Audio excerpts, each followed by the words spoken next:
ক্ষয়ক্ষতির ব্যাপকতায় অবশেষে স্বীকার করতে বাধ্য হল ইরানি এগিয়ে।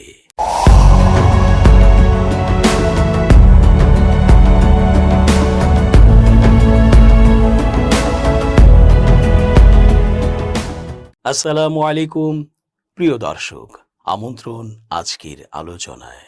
চেঞ্জ টিভির আন্তর্জাতিক চোখ অনুষ্ঠানে যে রতন স্বাগত জানাচ্ছি।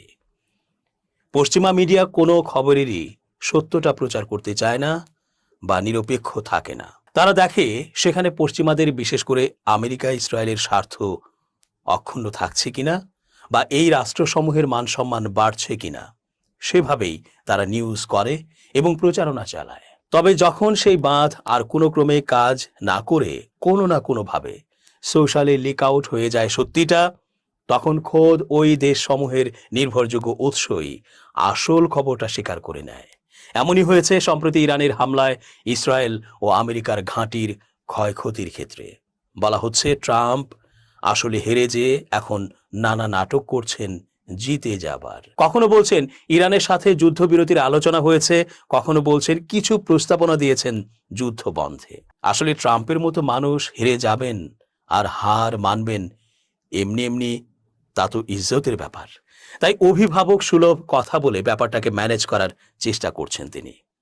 ইতোমধ্যে প্রকাশ্যে এসেছে ওই দুই রাষ্ট্রের ক্ষয়ক্ষতির আসল চিত্র, যা পিলে চমকানোর মতো।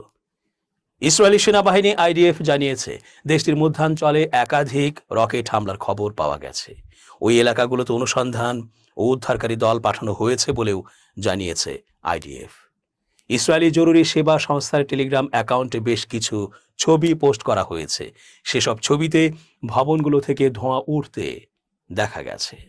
এছাড়া এলাকা জুড়ে ধ্বংসাবশেষ ছড়িয়ে ছিটিয়ে থাকতেও দেখা গেছে। ইরানের হামলায় ইসরায়েলের রাজধানী তেল আবিবের একটি সড়কে বড় ধরনের ক্ষয়ক্ষতি হয়েছে। প্রকাশ্যে এসেছে ধ্বংসযজ্ঞের ছবিও। গেল মঙ্গলবার 24 মার্চ আল জাজিরার লাইভ আপডেট থেকে এ তথ্য জানা গেছে। লাইভ সম্প্রচারিত ভিডিওতে দেখা যায় ইরানের সর্বশেষ ক্ষেপণাস্ত্র হামলার পর ইসরায়েলের তেল আবিব এলাকার একটি অংশে ব্যাপক ধ্বংসযজ্ঞ হয়েছে। একটি স্থানে দেখা যায় জরুরি কর্মী ও পুলিশ ভাঙাচোরা ধ্বংসাবশেষে ভরা একটি ব্যস্ত রাস্তায় জড়ো হয়েছেন। সেখানে বেশ কয়েকটি গাড়ি গুরুতরভাবে ক্ষতিগ্রস্ত হয়েছে। একটি গাড়ি উল্টে পাশের দিকে পড়ে আছে এবং অন্য কয়েকটি গাড়ি মারাত্মকভাবে দুমড়ে মুচড়ে গেছে। সাম্প্রতিক সময়ে ইরান ইসরায়েল সংঘাতে তেল আবিব সহ বিভিন্ন এলাকায় ক্ষেপণাস্ত্র হামলার খবর পাওয়া গেছে এবং কিছু স্থানে ভবন ও যানবাহনের ক্ষতি হয়েছে। তেল আবিব সহ একাধিক স্থানে হামলা, সব সক্ষমতা ব্যবহারের হুঁশিয়ারি ইরানের।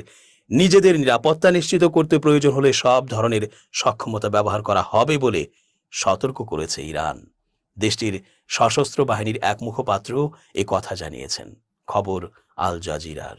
রাষ্ট্রীয় টেলিভিশনে দেওয়া বক্তব্যে ইরানের খাতাম আল আনবিয়া কেন্দ্রীয় সদর দপ্তরের মুখপাত্র ইব্রাহিম জুলফাগারি বলেন, ইরান অত্যন্ত দক্ষতা ও শক্তির সঙ্গে হরমুজ প্রণালী নিয়ন্ত্রণ করছে এবং এই বিষয়ে বাইরের কোনো দেশের হস্তক্ষেপের অধিকার নেই।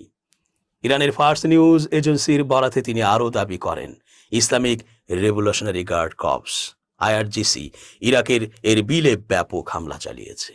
পাশাপাশি সংযুক্ত আরব আমিরাতের আল ধাফরা বিমান ঘাঁটি, সৌদি আরবের প্রিন্স সুলতান ঘাঁটি এবং মার্কিন নৌবাহিনীর ৫ম নৌবহরকেও লক্ষ্যবস্তু করা হয়েছে। এছাড়া ইসরায়েলের আশকেলন, তেল আবিব, হাইফা এবং গুশদান এলাকায় ক্ষেপণাস্ত্র হামলার কথাও উল্লেখ করা হয়। IRGC আরও জানায়, যুক্তরাষ্ট্রের প্রেসিডেন্ট ডোনাল্ড ট্রাম্পের প্রতারণামূলক আচরণ ইরানকে যুদ্ধক্ষেত্র থেকে বিচ্যুত করতে পারবে না। তাদের মতে শত্রুপক্ষের মনস্তাত্ত্বিক কার্যক্রম স্পষ্ট হয়ে গেছে এবং যুক্তরাষ্ট্র ও ইসরায়েল শেষ পর্যন্ত পিছু হটতে বাধ্য হবে। ইরানে হামলা শুরুর 48 ঘন্টা আগে মার্কিন যুক্তরাষ্ট্রের প্রেসিডেন্ট ডোনাল্ড ট্রাম্পকে ফোন করেন ইসরায়েলি প্রধানমন্ত্রী বেনিয়ামিন নেতানিয়াহু। তারা এমন একটি জটিল ও দূরবর্তী যুদ্ধ শুরুর বিভিন্ন কারণ নিয়ে আলোচনা করেন।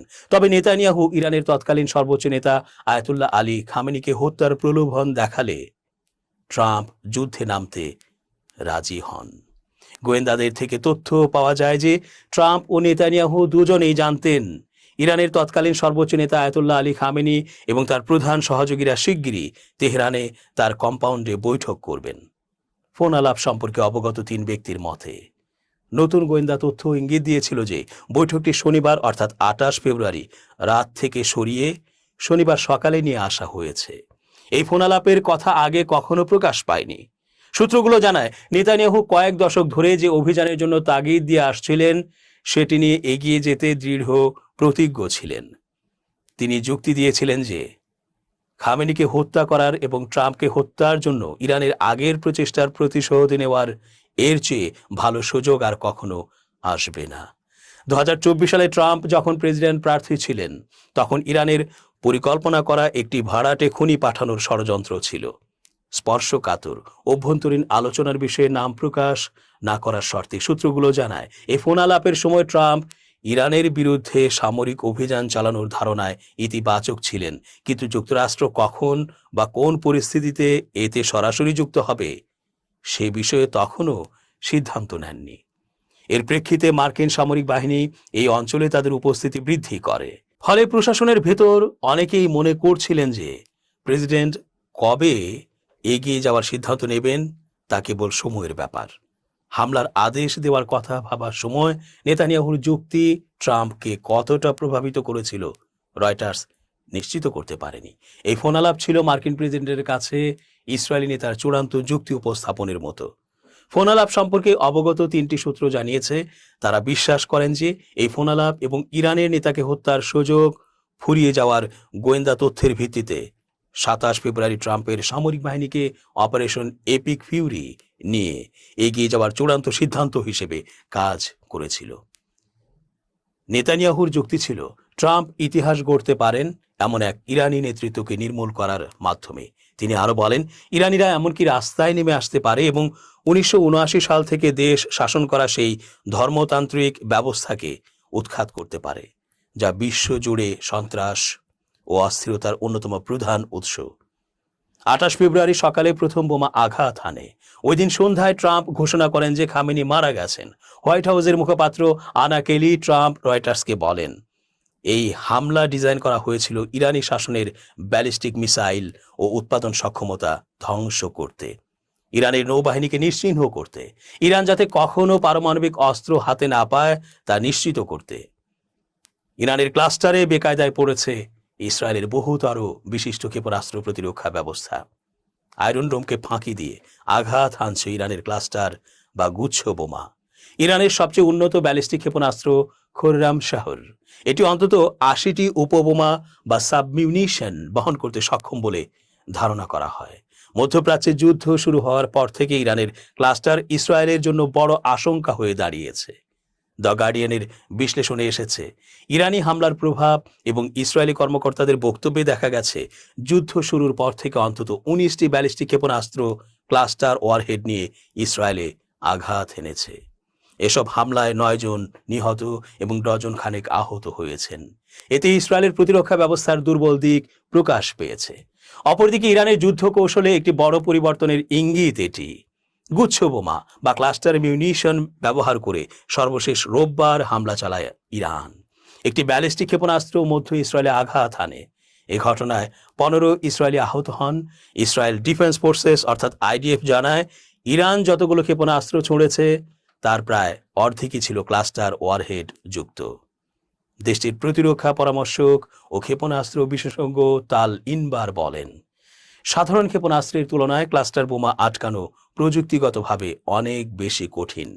এটি কার্যকরভাবে ঠেকাতে হলে ইন্টারসেপ্টরকে অবশ্যই মূল ক্ষেপণাস্ত্রটি বিস্ফোরণ বা উপবোমা ছড়িয়ে দেওয়ার আগেই ধ্বংস করতে হবে। ইসরায়েলের অত্যন্ত উন্নত মাল্টিটিয়ার প্রতিরক্ষা নেটওয়ার্ক, যার মধ্যে আয়রন ডোমও রয়েছে, তা বিভিন্ন উচ্চতা ও গতির লক্ষ্যবস্তু ধ্বংস করতে সক্ষম। কিন্তু ক্লাস্টার বোমা মাঝ আকাশে ডজন খানেক ছোট বোমা ছড়িয়ে দেয়। এটি ইসরায়েলি আকাশ প্রতিরক্ষার জন্য বড় পরীক্ষা হয়ে দাঁড়িয়েছে। ক্লাস্টার বোমাগুলো বিশাল এলাকায় ছোট ছোট অনেক বোমা ছড়িয়ে দেওয়ার জন্য তৈরি। বিশেষজ্ঞরা বলছেন, ক্ষয়ক্ষতি কমাতে হলে বায়ুমণ্ডলের বাইরেই এই ক্ষেপণাস্ত্রগুলো ধ্বংস করা প্রয়োজন।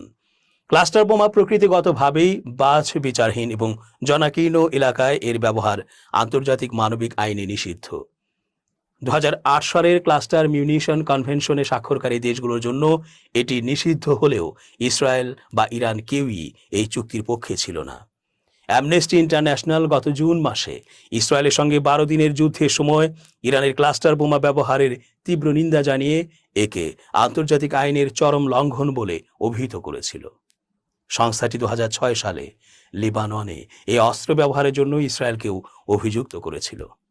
ইসরায়েল অতীতে এই অস্ত্র ব্যবহারের কথা স্বীকার করলেও দাবি করেছে যে তারা আন্তর্জাতিক আইন মেনেই তা করে। ভিডিওগুলোতে দেখা গেছে তেল আবিবের রাতের আকাশে ডজন ডজন উজ্জ্বল আলোকবিন্দু দ্রুত গতিতে নেমে আসছে এবং আঘাত হানছে। এ ধরনের দুটি হামলায় তেল আবিবের পূর্বে রামাত গান এলাকায় 70 এক দম্পতি এবং মধ্য ইসরায়েলের আদানিম এলাকায় 30 বছর বয়সী এক থাই কর্মী নিহত হন। ইসরায়েলি কর্মকর্তারা বলছেন, মূল ক্ষেপণাস্ত্রটি সরাসরি ধ্বংস করা হলেও অনেক সময় এর ভেতরে থাকা সব উপবোমা নিষ্ক্রিয় হয় না। ইরানের এই কৌশলের একটি বাস্তবসম্মত লক্ষ্যও রয়েছে। ইসরায়েলের আকাশসীমায় ছোট ছোট বোমা ঢুকিয়ে দেওয়ার পাশাপাশি এর উদ্দেশ্য হতে পারে ইসরায়েলের ইন্টারসেপ্টর ক্ষেপণাস্ত্রের মজুদ কমিয়ে ফেলা। অর্থাৎ একটি মাত্র লক্ষ্যবস্তু ধ্বংস করতে ইসরায়েলকে ডজন ডজন দামি মিসাইল খরচ করতে হবে। ইসরায়েলের সামরিক বাহিনীর দাবি, তারা ইরানের 70% বেশি ব্যালিস্টিক ক্ষেপণাস্ত্র ধ্বংস করেছে। ইরানের আকাশসীমার ওপর তাদের পূর্ণ নিয়ন্ত্রণ রয়েছে। সপ্তাহান্তেও দক্ষিণ ইসরায়েলের আরাদ ও ডিমোনা শহরে ইরানি ক্ষেপণাস্ত্র হামলায় প্রায় 200 জন আহত হওয়ার খবর পাওয়া গেছে। ক্লাস্টার বোমার ব্যবহার ইসরায়েলিদের মধ্যে ক্লান্তি ও হতাশা দেখা দিয়েছে। এই যুদ্ধ আর কতদিন চলবে? অনেকেই এখন প্রশ্ন তুলছেন। 2023 সালের অক্টোবরে হিজবুল্লাহর সঙ্গে যুদ্ধ শুরুর সময় ইসরায়েলও দক্ষিণ লেবাননে ক্লাস্টার বোমা ব্যবহার করেছিল। গার্ডিয়ানের গত বছরের এক তদন্তে এমন তথ্য দেখা গেছে। দর্শক, আজ এ পর্যন্তই। ধন্যবাদ। changetv.press এক ফোঁটা হলুদও নেই।